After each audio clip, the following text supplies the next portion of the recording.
खबर जबलपुर से। जबलपुर में हुई ब्राह्मणों की जघन्य हत्या कांड के बाद परिवार से पीसीसी चीफ जीतू पटवारी ने की कार्रवाई की मांग।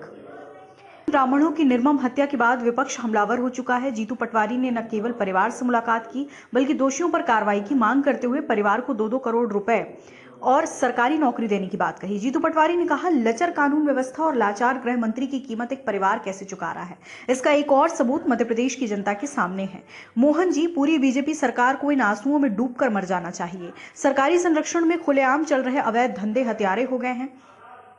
अवैध धंधे करने वालों की अवैध संपत्ति सरकार कब जांचेगी? दोषी अधिकारियों पर मुकदमा कब दर्ज होगा? वास्तविक न्याय कब मिलेगा? मध्य प्रदेश की बदहाल कानून व्यवस्था के लिए नकारे गृह मंत्री जिम्मेदार हैं। कटनी के बीजेपी विधायक ने बदमाशों से मिन्नतें कर गृह मंत्री के मुंह पर करारा तमाचा मारा। अपराधियों से वसूली करना और सिर पर बैठे भाजपा नेताओं को हफ्ता देना, वसूली की इस नई संस्कृति से पुलिस भी तनाव में है। माफिया राज वाली सरकार में भिंड कलेक्टर पर हमला हो सकता है तो आम नागरिक की सुरक्षा का हाल समझा जा सकता है। कांग्रेस कानून व्यवस्था की बदहाल स्थिति के खिलाफ जबलपुर में एक निर्णायक आंदोलन करेगी ताकि वसूली में व्यस्त भाजपा सरकार को जगाया जा सके। पीड़ित परिवारों को 2-2 करोड़ का मुआवजा तत्काल दिया जाए। बेबस आश्रितों को सरकारी नौकरी भी प्राथमिकता से मिले। जो जबलपुर में हत्याकांड हुआ, अगर इसके लिए कोई एक दोषी है तो प्रदेश का गृह मंत्री। जो गृह मंत्रालय की क्या दायित्व होता है, गृह मंत्री का क्या दायित्व होता है, -50 नंबर मिलते हो। आखिर कोई ऐसा शहर नहीं बचा जहां हत्याएं नहीं होती हो। जबलपुर जैसा संस्कारित शहर जिसको जिस नाम से जाना जाता है, वहां रोज हफ्ते में 3 हत्याएं होने लगी, लूट होने लगी, जुआ सट्टा आम हो गया।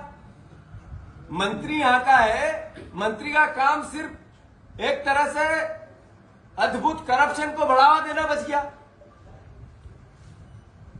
दुख होता है हमें, हम चूंकि विपक्ष में हैं, हमें ईमानदार विपक्ष की भूमिका मिली। अवैध शराब बिकवाना पुलिस का काम, अवैध जुए सट्टे चलाना पुलिस का काम, अपराधियों को संरक्षण देना पुलिस का काम, और पुलिस वालों की नियुक्ति लोकल जनप्रतिनिधि के माध्यम से गृह मंत्री का दायित्व कि उनको करप्ट से करप्ट अधिकारियों को जबलपुर में। अभी एक विधायक ने कटनी के ने कहा, जायसवाल जी ने, कि हाथ जोड़ के मैं प्रार्थना करता हूं वसूलीबाजों से कि मैं आपको आके पैसे दे दूंगा, आप लोगों को मारना पीटना अपहरण करना बंद करो। ये गृह मंत्री जी के गाल पे करारा तमाचा है। आखिर कैसा प्रदेश चल रहा है, कैसी कानून व्यवस्था? आपका विधायक कहता है कि मैं फिरौती देने को तैयार हूं, लोगों का अपहरण बंद कर दो, और गृह मंत्री मुख्यमंत्री एक है, वो पर्यटन कर रहे हैं। 4-4 हत्याएं हो गई, सरकार का एक नुमाइंदा ढंग से नहीं पहुंचा वहां।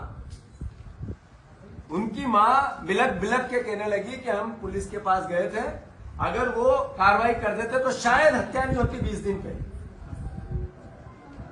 पुलिस ये कह रही है कि बिना पोस्टमार्टम किए, बिना पंचनामा किया उठाओ लाशों को। जैसे जानवरों की लाशें इधर से उधर जाती है, ऐसे माजदा में भर रहे थे। एक परिवार जिसमें कोई मजदूरी करते हैं, खेती हीन है, जिनके पास कृषि भी नहीं, कोई व्यापार भी नहीं, कोई उद्योग भी नहीं, बटाई पे ले लेके काम करते हैं, उनके घर में कोई बच्चा ही नहीं, छोटे छोटे बच्चे हैं, विधवा 2 बेटियां, बूढ़े माँ बाप, और फिर भी सरकार की जू कान पे जू नहीं रहेंगी। अराजकता अद्भुत और अकल्पनीय। सबसे बड़ा कर्जदार देश बन गया, सबसे बड़ा बेरोजगार देश बन गया। आत्महत्या पहले देश में किसान सबसे ज्यादा करते थे, उनसे बढ़कर युवा करने लगे क्योंकि बेरोजगारी। नरेंद्र मोदी जी का पूरा बजट फिर ये मैसेज देता है कि हम तो हमारे दो की सरकार चल रही है, ये सूट बूट की सरकार चल रही है, उद्योगपतियों की सरकार चल रही है। नरेंद्र मोदी जी ने भाषण में देश समृद्ध दिखता है, नरेंद्र मोदी जी के वक्तव्यों में देश समृद्ध दिखता है, पर नीचे जमीन पे हर वर्ग परेशान है। किसानों को 1 रुपए की सहायता नहीं है। जो गरीब और मिडिल क्लास के लोग महंगाई की मार जूझ रहे हैं, जो परिवार के लोग सरकार से इस बात की आस लगा के रखते हैं कि हमें अलग अलग प्रकार से सरकार मिडिल क्लास और गरीब का ध्यान देगी। इस बजट में 0 सन्नाटा। नरेंद्र मोदी जी ने एक बार फिर ये महसूस करा दिया देश को कि वो अडानी जी और अंबानी जी के लिए ही काम करते हैं। खबर भारतवर्ष के लिए जबलपुर मध्य प्रदेश से ब्यूरो रिपोर्ट। अपने शहर, अपने प्रदेश की ताज़ा खबरों के लिए लाइक करें, शेयर करें, सब्सक्राइब करें और हाँ, बेल आइकन दबाना ना भूलें, क्योंकि खबर हमारी, फैसला जनतंत्र का।